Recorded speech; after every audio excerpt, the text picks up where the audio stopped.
My name is Susan Rose, and welcome to All About Artists. And today we welcome Sean McCusker, a multi-talented artist and curator. Welcome to the show, Sean. Thank you for having me. And before we start, I just want to thank Dave Fabiano, Joanne Holbert, and Nicole Brown for making the show possible. Thank you very much. Okay, where are you from? Yeah, so I grew up in a little town called Middlefield in the Hill Towns, Massachusetts. And I moved to Beckett, Mass., which is where I currently live.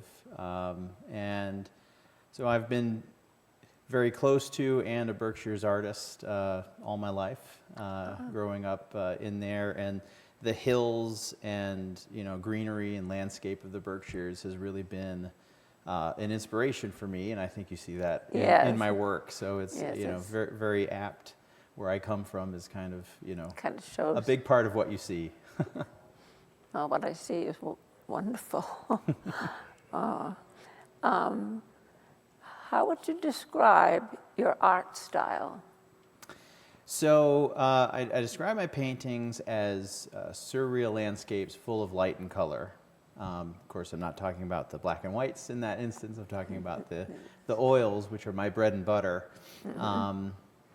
And that kind of comes from a whole development process of my work, where I was really fascinated with surrealism because I felt that nature is kind of so beautiful in itself. I don't want to replicate that. I want to do something else. I want to create something that doesn't exist. But I also wanted to have something that was representational to capture the audience's attention. Primarily my father, he didn't really understand abstract art, and so I wanted something that would kind of appeal to his sensibilities and people like that, but then also have my kind of artistic expression, which is creating something totally new. Yes, I like abstracts myself, also. Yeah. What is the technique you use for your paintings? So the paintings are built up with thin layers of transparency, thin layers of transparent oil, to be more precise. Essentially what I do is I mix my oils with a medium called liquin. That's a transparent medium, so it makes the oil colors out of the tube a little bit more transparent. I then apply them in a layer, let that dry, apply another layer, let that dry. Wow. And I do that process roughly 30 times per painting to get this kind of quality. And what it allows is this effect of light coming out of the surface of the painting, because it's actually penetrating 30 layers or more in some instances deep and then coming back out. And it's an effect that you don't necessarily get so much, on the camera lens, but you really get it in person. Yes. It also creates a high gloss with these, because it's like I would lacquer something 30 times. It's going to be glossy forever and never change. It's never going to change, right? No light or anything is going to change that. Yeah, and what's beautiful about that is that also lends to the effect of the paintings, which is, one, the colors are as vibrant as they can be. It's like a river rock. If you get it wet, it's going to shine as brightly as it possibly can. We then maintain that by buffing it and varnishing it.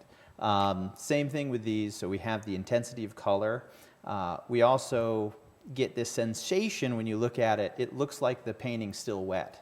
And that is an unusual thing. That's something that oils appeal to people for, that glossiness, that wetness look to them. But I assure you, these are long since dry. Nothing wet in the studio, I promise everybody.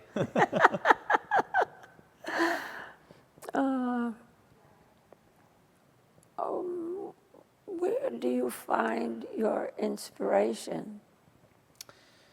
So a great artist friend of mine, Morris Bennett, once told me, and I always use that adage.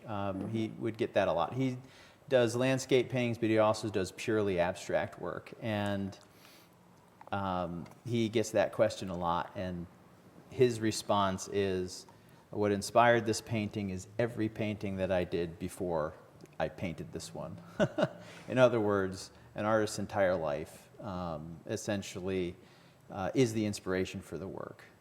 I take that kind of that adage to heart, and I let my subconscious just kind of come out in the work. I don't try to paint narratives. I try to paint. I talk about it like setting the stage, Okay. and then letting the play be something that the actors or the audience would then create from that. So I place elements in the scene and let the audience kind of interpret it.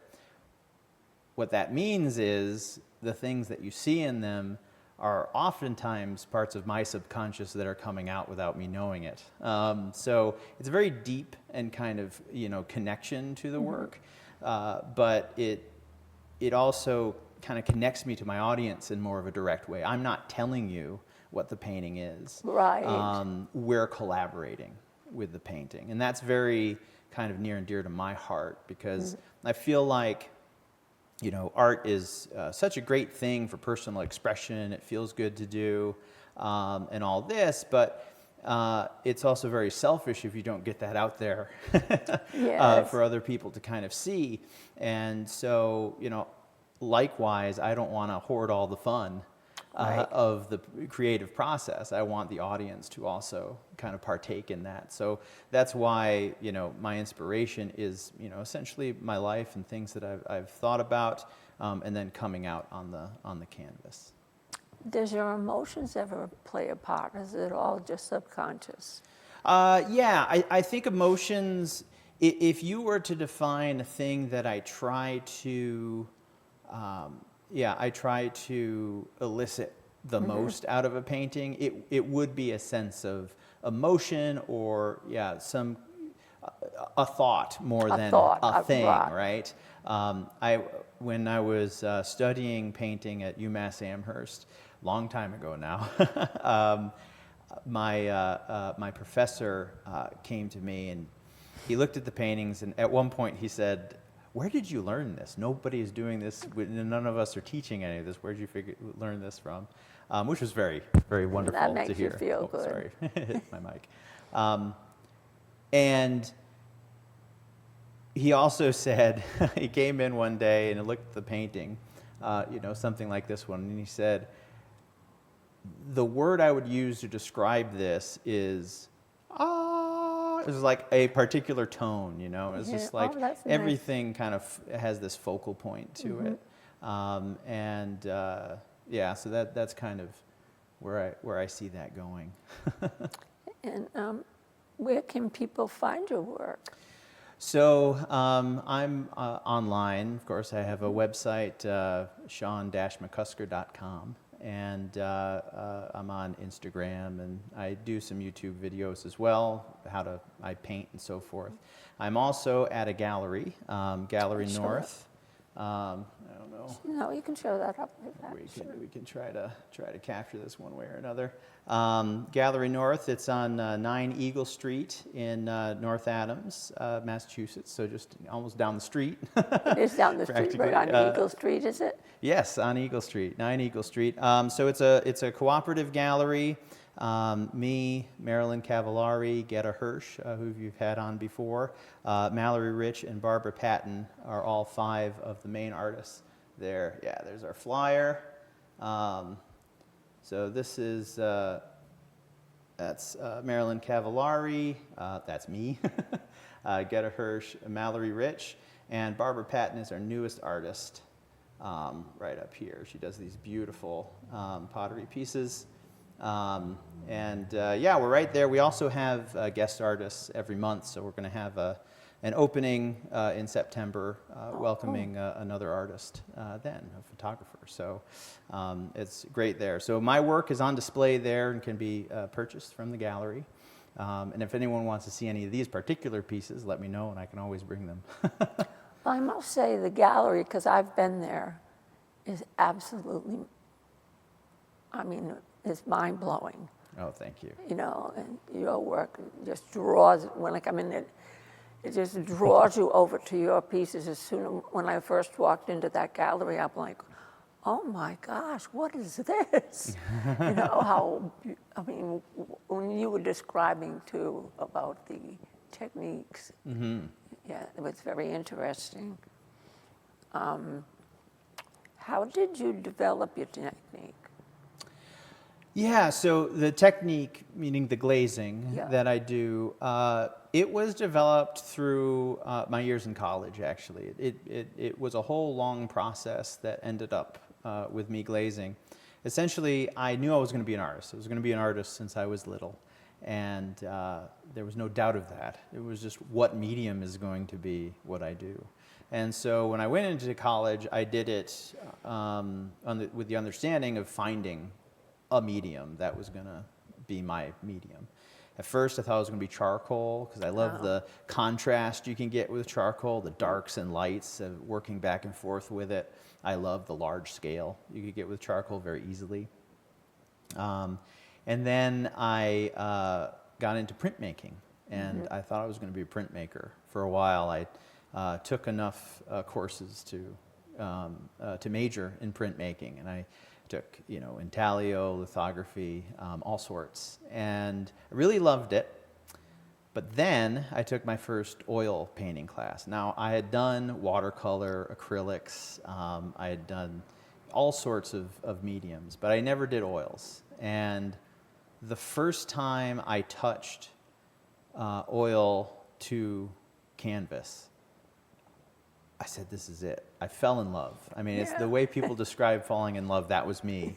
And I remember it was a cadmium yellow, which I still use in my palette, tapping that to a fresh linen canvas. And the smoothness and the quality of that, the smell even attracted me. Everything about it I loved. And I knew this is what I need to do. I actually took an extra year in college, so I had enough credits to graduate and do a full, senior thesis in oil.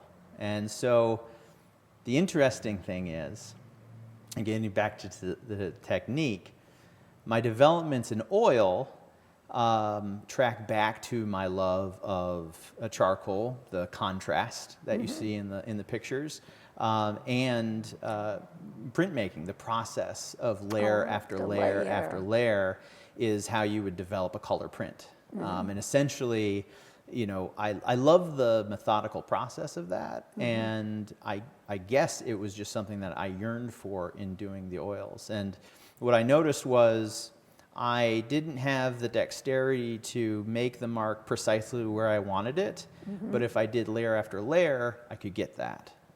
Now, I couldn't do this full process, 30 layers of a painting in college. There's not enough time in a semester. So I didn't do one of these kind of fully until I left. But I did have one painting that probably had 7 or 10 layers in it, and that's the only painting for my thesis show that I still feel is good. The others have the contrast, the scenes I'm still doing. All these guys go back to that 20 some odd years ago. More. Really? And but the effect is now fully realized, and tweaked. I've certainly learned a lot over the years, but that process was developed through that journey, which is why when I talk to people that are artists, especially starting out, it's like try everything, because you never know what that thing is going to be. Like falling in love, it's just like meet people and do things, and you'll find a connection, or at least hopefully you'll find that direct connection, and hopefully you will. And I've known a few people of telling the story who have gotten that out of art, and we're very lucky. I I was just wondering, the ones in front, I remember are Yes. black and white. Do you use it? Is that also, that isn't charcoal or anything, is it? The black? No. No, So that's- yeah, so the pieces up front are silver pen or silver ink on black, and so they're essentially the way I would sketch for an oil. I had people visit me in my studio and they saw my sketches and said, "Oh, I love this. It has so much activity to it," and that's just how my line work is, this sort of frenetic line work. And so I said, well, I can develop that into a drawing. And I started doing those. These final pieces that I have this year are a little bit newer because I'm working on panel instead of paper. And the black that I'm using is a black called Musso black, which is a sort of, the darkest blacks. That's kind of how they're advertised. And it really does give you this very solid black. Yeah. And in contrast to the silver pen, which intensifies under light, the black doesn't then get brighter. So you get more contrast, sort of the more light you put on it, to a point. To a point. Eventually, if you stick it Give right us in the sun, you'll see. You'll see. You'll see just brightness. But yeah, so they're also a beautiful thing to develop. Thank you for mentioning that. Well, did I just ask this question? How did you develop your technique? Didn't I? Yes. I know. Okay, I am sure. I said, wait a minute. I know I asked that question. And then I wanted to say, well, can we see your work? You know what each painting. You don't title them, but how do you price your work too?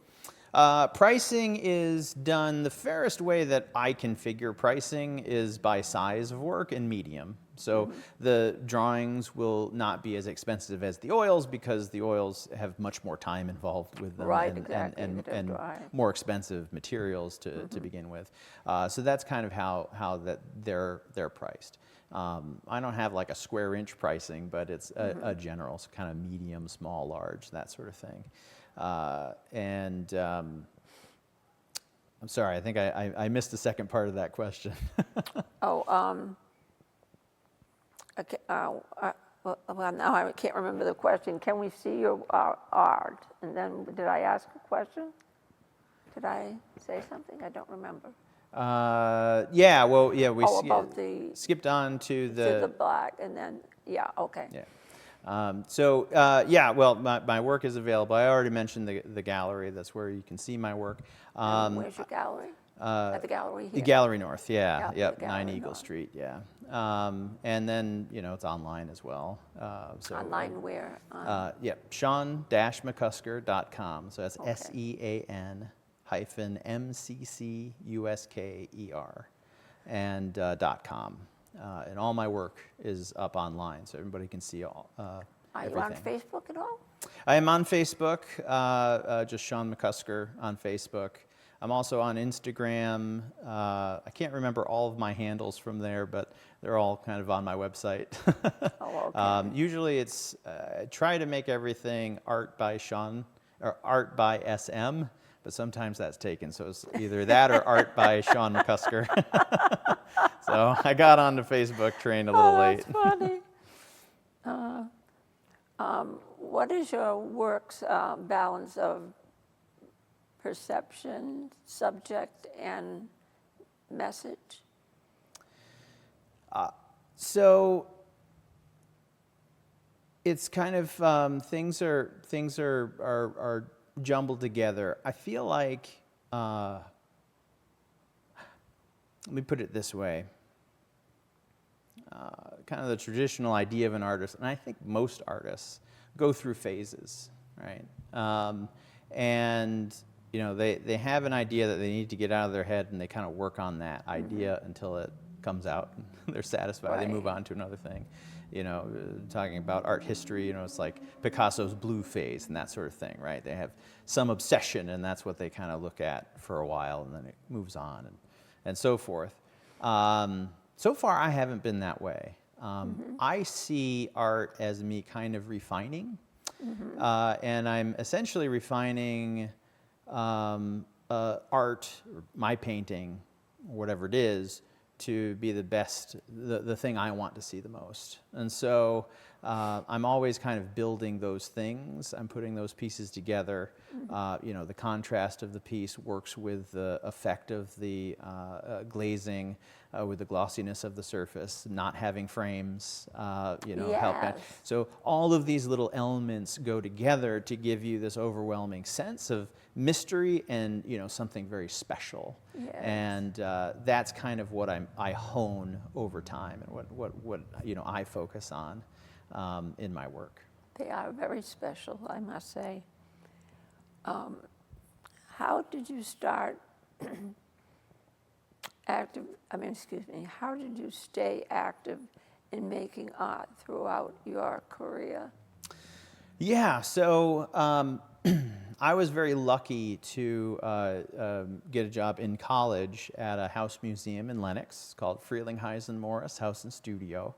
I just started working there over the summers. They're right next to Tanglewood, if anyone knows that, in Lenox. And wonderful place, beautiful art, and they focus on abstract American art from the 1930s and 40s. That's the creators of the house, George L.K. Morris and Susie Frelinghuysen. That's what they did. They also collected works of abstract art from Europe, Braque, Picasso, Gris, Leger, the same old stuff.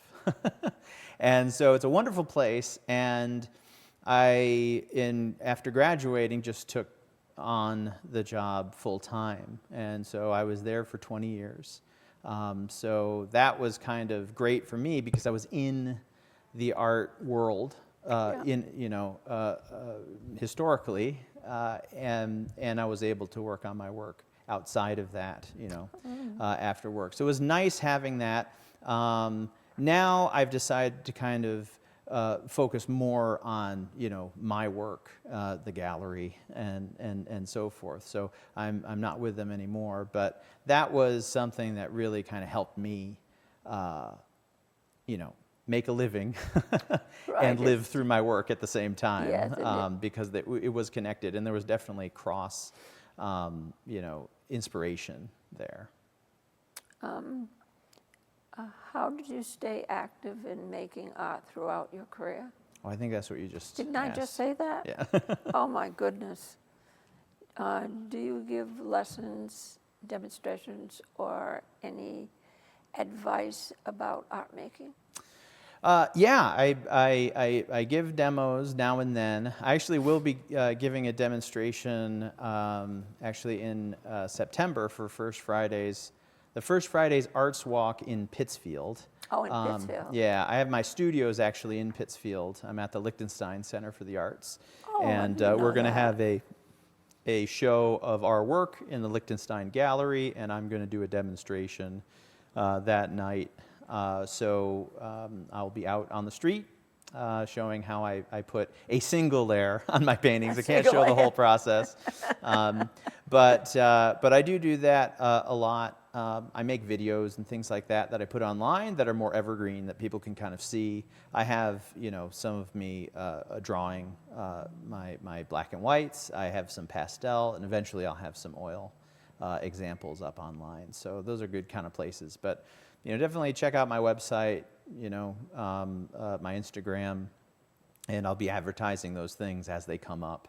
But I'm constantly trying to get out there. I really love explaining art, the background and the history, and I find it very helpful for people that they see something and maybe you're like, oh, that's kind of unusual, but they don't know all the background. The background can help a lot in knowing, why that painting is up on that wall, in the way it is. Because the best of art, everything has been thought about.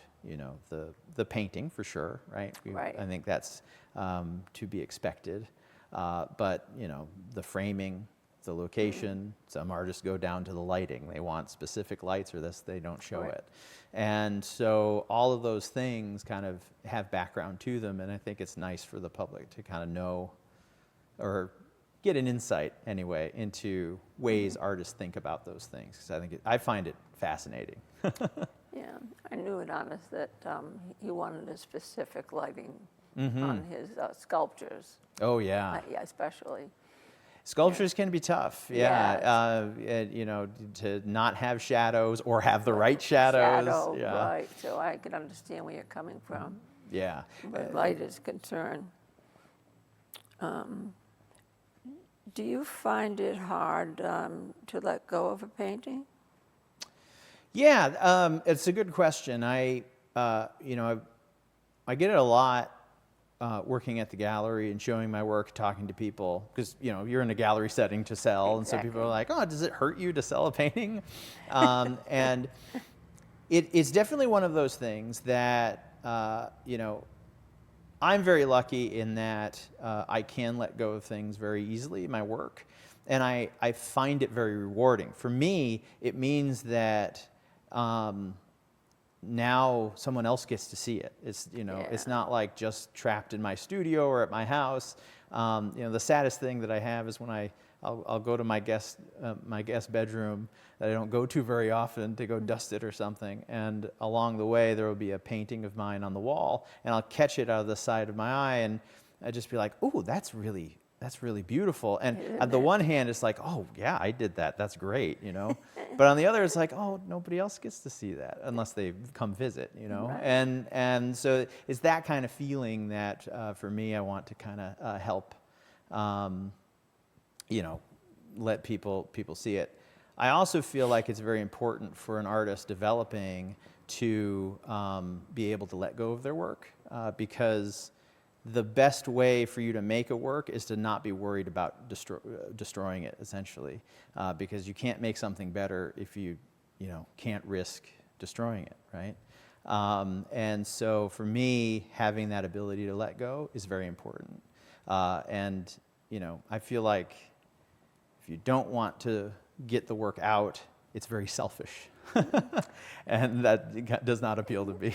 And you know, when it's one of your best, the one that you're in love with, you know, but that's the one you should show, Yeah, yeah. you know, and Right. it's hard to do that sometimes. For sure. We have 55 seconds left. Is there something you'd Okay. like to say?